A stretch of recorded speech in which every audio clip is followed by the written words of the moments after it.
Joining us for reactions to the 2020 race more broadly is Isabel Brown, a contributor at Turning Point USA. So Isabel, right now there's a lot of uncertainty going on. I'll put it that way. We're still waiting on a lot of votes to come in. There's allegations by some on the right saying that there's voter fraud going on. There's allegations by some on the left saying that those claims are unwarranted. I just want to get your broad reaction so far to what you're seeing.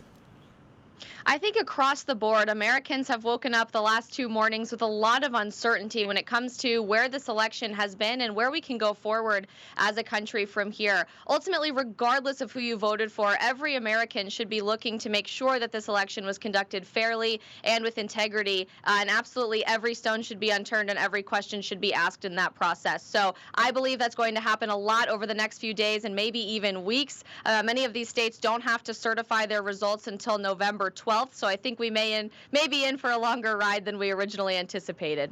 I think you're right. There's no doubt right now that there is a battle going on between the two campaigns, not only the campaigns, but the supporters on each side as well. And I think part of that is because we are stuck in a situation where people like you and I are playing the waiting game. There's nothing that we can do from this point forward.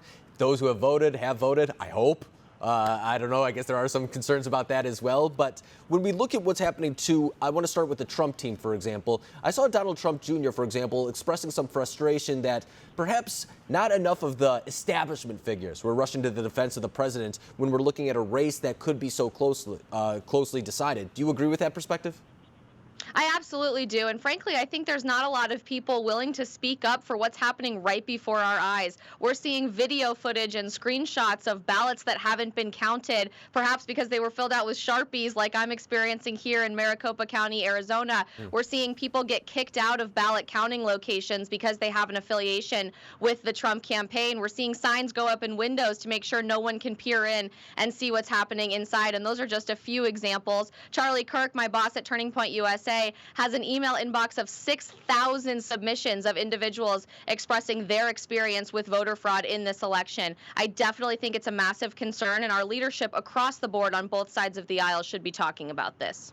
That's such a good point, because even if there isn't something wrong, sometimes the optics of something being wrong is just as damaging. I mean, I can't think of a reason why, for example, a voting counting center would be boarding up windows. I can't imagine why, for example, people who are responsible for dictating the future of our country don't want other people to see how the votes are being counted. Now, I'm not an election expert, anything like that, but most people in this country aren't. And the fact that those optics do exist is within themselves a problem worth addressing. But I do want to touch on that Sharpie thing, because I didn't know that you were actually one of the people who, I'm assuming, filled out a ballot with a Sharpie. Can you break down that situation for some of our viewers who may not necessarily know what's going on there?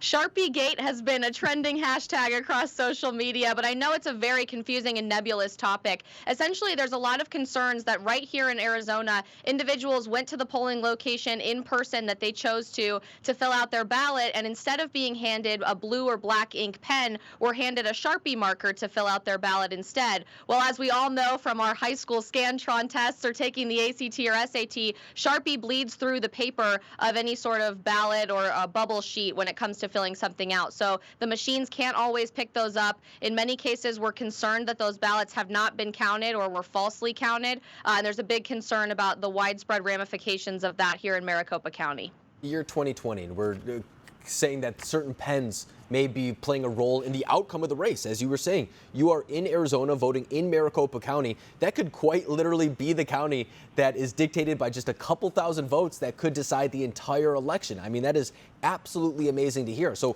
I do want to build on what's happening in Arizona as well, and I guess for that matter, the 2020 race more broadly, because right now we are waiting on Arizona. The Trump campaign feels that it could pull off the victory in Arizona, and then they would have to pull off a victory in Pennsylvania as well, and that assumes that they hold on to states like Georgia and North Carolina. How are you feeling at this point? Are you confident that President Trump will win this election? I'm feeling great, particularly about the state of Arizona. There's a ballot drop happening this evening at 7 p.m. Mountain Time, but in the wee hours of the morning today, the trending growth towards President Trump when it came to the new election ballots counted in the last 24 hours or so shows a lot of promise of the Trump campaign retaking the state of Arizona, overturning some of those very premature calls made by several mainstream media outlets. When it comes to the other states, I think you said it best. Honestly, this could come down to a few hundred hundred or a few thousand votes in one county in some of these swing states. So making sure that all of these legal ballots were counted accurately is really the most important part of this process moving forward.